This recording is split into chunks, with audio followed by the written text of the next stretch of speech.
আসসালামু আলাইকুম ওয়ারাহমাতুল্লাহি ওয়া বারাকাতু। আমার সুপ্রিয় শিক্ষার্থী বন্ধুগণ, বিশেষ করে আমার ছোট্ট সোনামণি বন্ধুগণ, আজকের এই 18 নম্বর পর্বে আমি সকুন ব্যবহার করে সকুনের উদাহরণ শব্দের মধ্যে কিভাবে সকুনটা আসে, কিভাবে পড়তে হয়, সেটা আমি আপনাদেরকে কয়েকটা উদাহরণ কুরআনুল কারীম থেকে এনে আপনাদেরকে দেখাচ্ছি। আপনারা খুব খেয়াল করে শুনবেন। এই যে এখানে আপনারা দেখতে পাচ্ছেন ইয়া হামজা সাকিনটা ইয়া হরফের সাথে সংযুক্ত হয়েছে ইয়া, যা আপনারা আগের পর্বে আপনারা প্র্যাকটিস করেছেন। এই যে দেখুন, এটা শব্দের মধ্যে এসেছে। এখানে এই হামজাটা ইয়ার সাথে সংযুক্ত হবে এইভাবে, ইয়া মানু, ইয়া মানু, ইয়া, এটা সংযুক্ত হয়েছে ইয়া মানু। এটা হচ্ছে শা, শা। এই যে দেখুন, এখানে এসে সংযুক্ত হয়েছে ইয়া শা, ইয়া শা, ইয়া শা। তারপরে এই যে আরেকটা দেখতে পাচ্ছেন আপনার তুব, তুব। বা হরফের উপর যখন সকুন আসে বা সাকিনটা যখনই আপনারা পাবেন, তখন একটু আওয়াজটা একটু বাউন্স হবে, একটু প্রতিধ্বনিত হবে। তুব, তুব, তু, তুব, তু, তুব, ইয়া তুব, ইয়া তুব। আত, ফা আত, ফা আত বা আ, ফা আত বা আ। মুত, ফা ইয়া মুত। এই তা সাকিনটা তার আগের হরফ মিমের সাথে সংযুক্ত হয়েছে, ফা ইয়া মুত। বিস, ফা লা বি, ফা লা বিস, ফা লা বিস্তা, ফা লা বিস্তা। নাস, নাস, তাহ নাস, তাহ নাস। আজ, আজ। জিম হরফটাও যখন সাকিন হয় তখন আওয়াজটা একটু প্রতিধ্বনিত হয়, এটাকে কলকলা বলা হয়।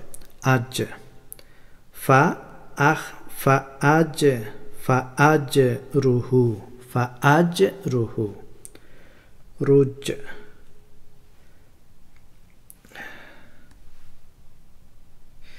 ইয়াখ, ইয়াখ রুজ, ইয়াখ রুজ। এখানে দুইটা হরফ সাকিন হয়েছে, খা এবং জিম। ইয়াখ রুজ, ইয়াখ রুজ। তারপরে আমরা যাচ্ছি জুহ, জুহ। হা হরফটি গলার মধ্যস্থল থেকে উচ্চারণ করতে হয়।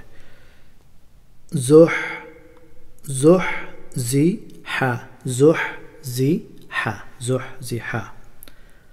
রাহ, তাফ রাহ। এখানে দুইটা সাকিনওয়ালা, দুইটা সকুনওয়ালা হরফ, তাফ রাহ, তাফ রাহ। তাখ, তাখ লুকু, তাখ লুকু। সাখ,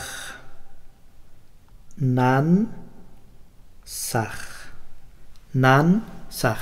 এখানে দুইটা জজমওয়ালা হরফ, নুন এবং খা। এই যে আপনারা নুনের উপর একটা বিন্দু দেখতে পাচ্ছেন, এটাও সকুন। উজ, উজ তু, উজ তু। খুজ, ফা খুজ, ফা খুজ। তুর, তুর যাউ, তুর যাউ। হার, তাক, তাক হার। এখানে দুইটা জজমওয়ালা হরফ, কাফ এবং হা, কাফ এবং রা। তাক হার, তাক হার।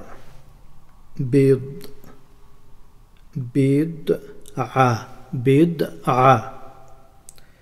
রিদ, তু রিউদ, তো রিউদ।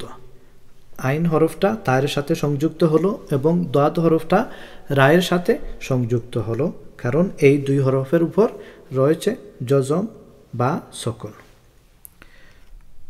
বো, বো সি রা, বো সিরা। তিআ, তু তিআ, তু তিআ। আমার সুপ্রিয় শিক্ষার্থী বন্ধুগণ, আশা করি আপনারা বিষয়টা বুঝতে পেরেছেন, কিভাবে জজম আসলে, সকুন আসলে কিভাবে আমরা শব্দের মধ্যে কিভাবে আমরা সংযুক্ত করে শব্দের মধ্যে কিভাবে পড়তে হয়। আশা করি বিষয়টা বুঝতে পেরেছেন। আপনারা বেশ কয়েকবার যদি চেষ্টা করেন, বারবার দেখেন, ইনশাআল্লাহ এটা সহজ হয়ে যাবে।